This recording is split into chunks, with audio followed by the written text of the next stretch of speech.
Oke, selamat malam. Berjumpa kembali dengan Mas Bro Tegal. Semangat, semangat. Cuan, cuan, cuan, cuan. Gitu ya. Untung masuk PP, untung masuk koin-koin yang jos. Kalau kalian masuk sembarangan koin, rungkat ditunggu sampai lebaran monyet. Nggak akan kembali, yang ada scam nangis di pojokan. Bener gak? Ya, mana di Patput PP ngaceng-ngaceng saja. Bilang siapa yang akhir tahun nggak ada bulan yang katanya dari tahun 2024 nggak ada bulan, nggak ada bul, nggak ada bul, ada kebul. Kalau salah merokok juga ngebul. Mbah Tarman, Mbah Tarman, kemana Mbah Tarman? Dan nyeplos apem kok minggat. 3 miliar. Wow, pensiun dini. Ternyata cek palsu. Saya tuh masih ketawa aja kalau dengar berita itu, kawan yo. Sekarang saya bahas di sini, tapi saya akan bahas koin-koin yang bagus-bagus untuk kalian. Tapi tetap Dior, riset sendiri. Mas Bro tidak bertanggung jawab atas kerugian kalian. Semua ditanggung masing-masing. Ya, enak aja kalau cuan kalian yang makan.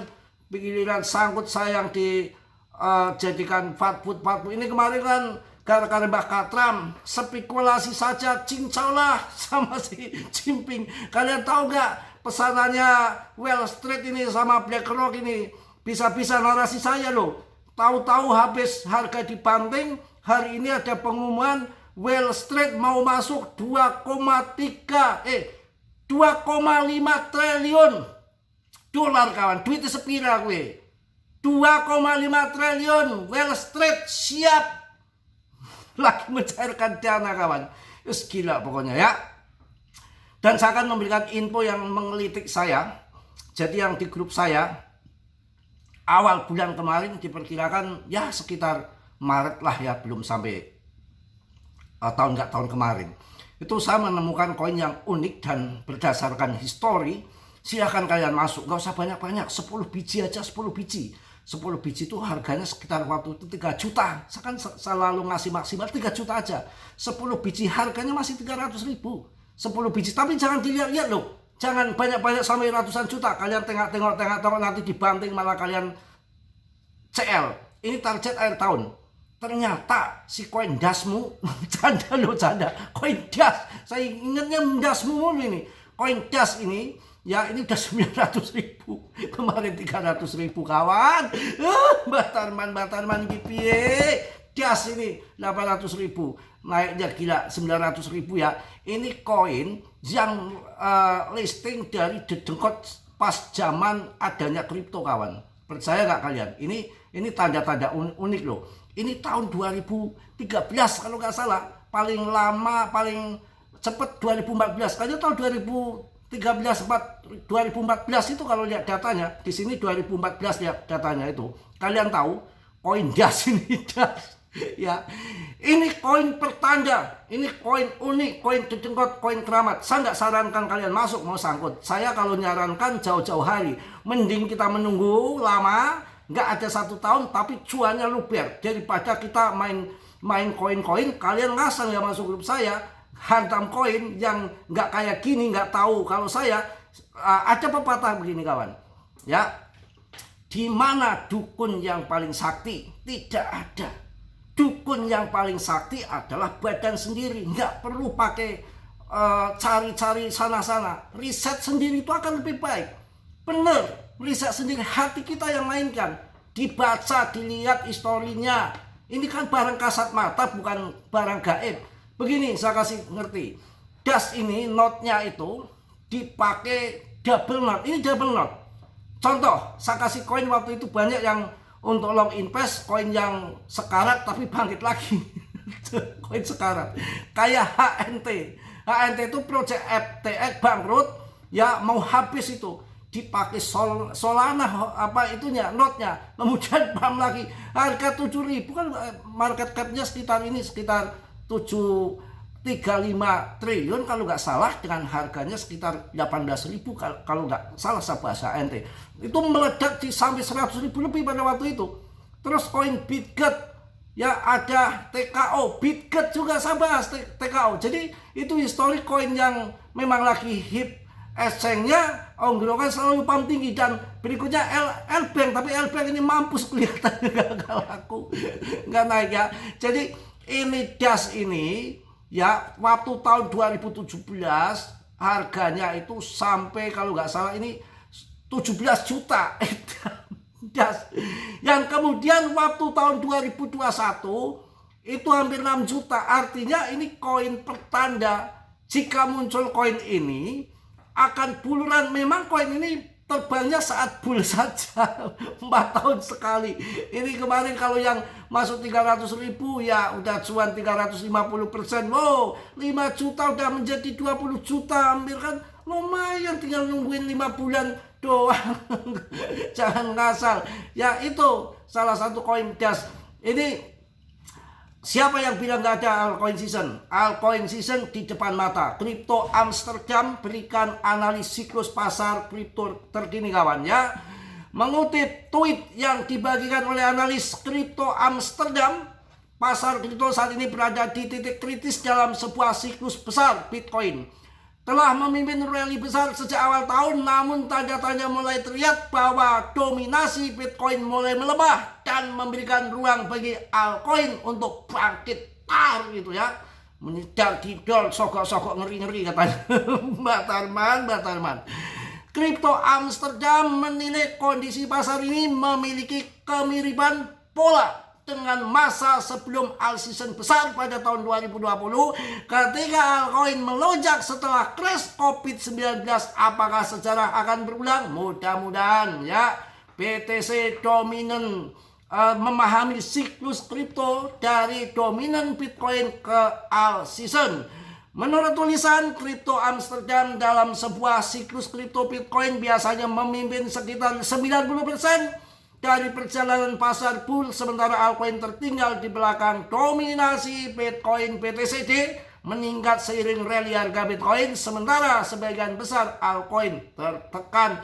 Ini sudah mulai turun lagi, namun di akhir siklus pola ini biasanya berbalik. Dominasi Bitcoin menurun dan altcoin mulai menunjukkan performa luar biasa. Saat ini sinyal-sinyal awal dari pergeseran tersebut mulai muncul.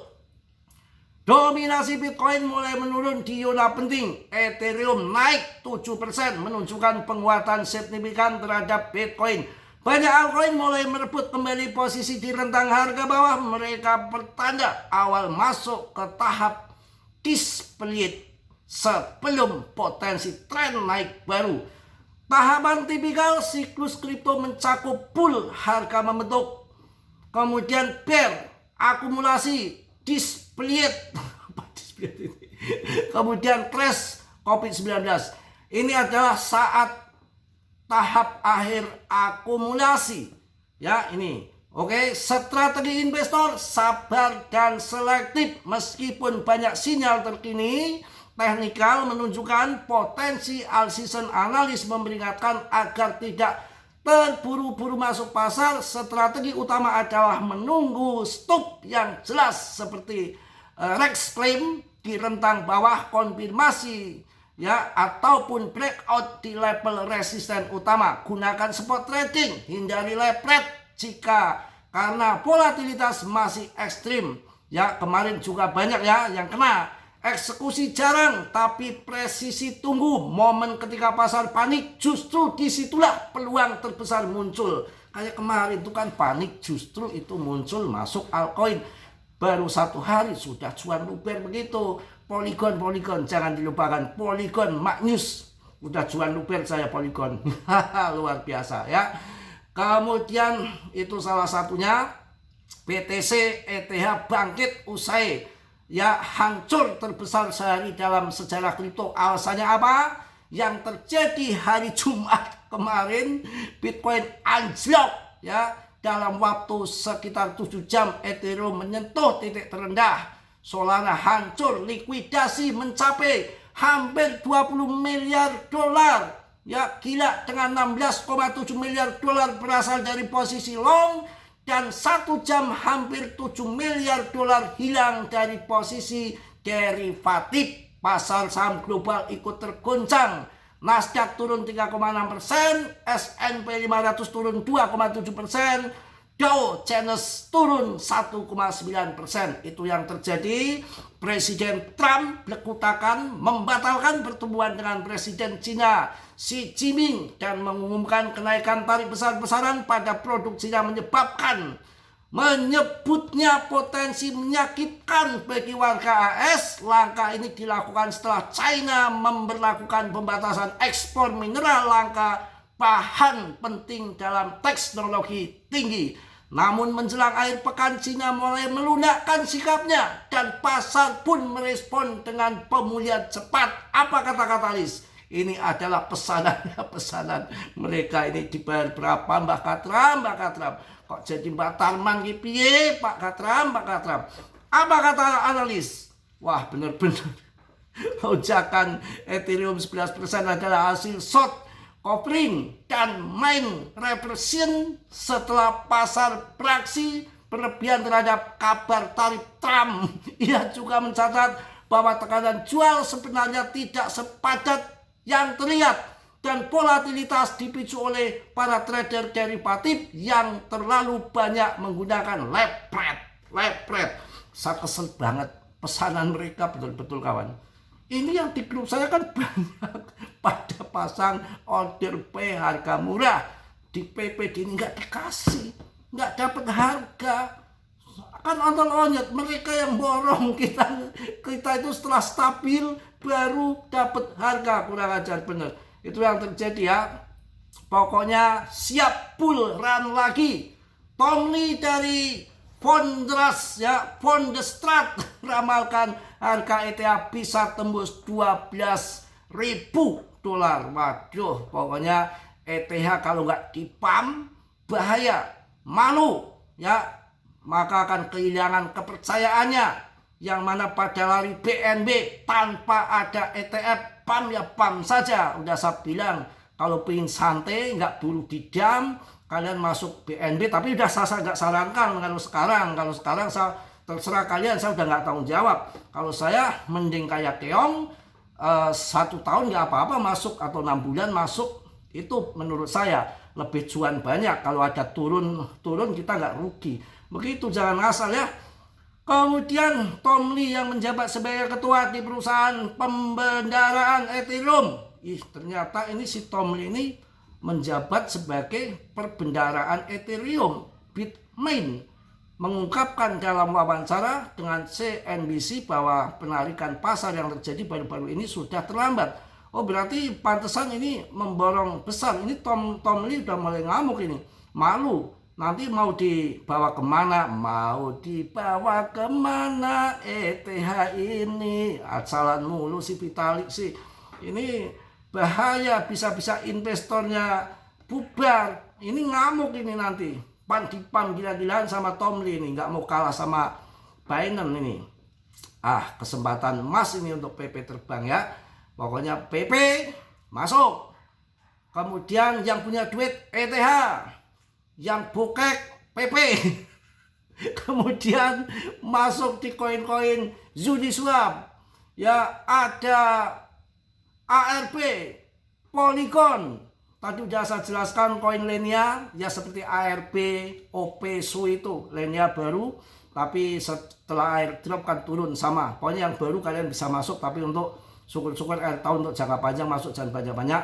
Lenia, Aster, Funpun, SPK, XPL itu naik semua toh, udah cuan semua kan. Ini turun kan kemarin udah pada TP toh, ayo ngaku. Sekarang masuk lagi di harga bawah, nanti cuan lagi. Enggak, jangan, pokoknya cuan lah. Saya cuan ya. Pokoknya itu yang saya sampaikan. Saya udah keringatan, cukup ya. Saya tadi juga udah saya sampaikan. Ini tanda-tanda bull run ini yang terjadi itu tadi dengan adanya si CoinDesk. CoinDesk ini menarik, tanda alam. Dia akan nongol tiba-tiba tadi ranking 88 yang tadinya terlempar nggak tahu ranking 1000 kemana. Itu double lot masih banyak dipakai, dan itu nongolnya itu ketika bull market tuh baru nongol tahun 2017, nongol kenceng 17 juta. Kemudian 6 juta nongol lagi,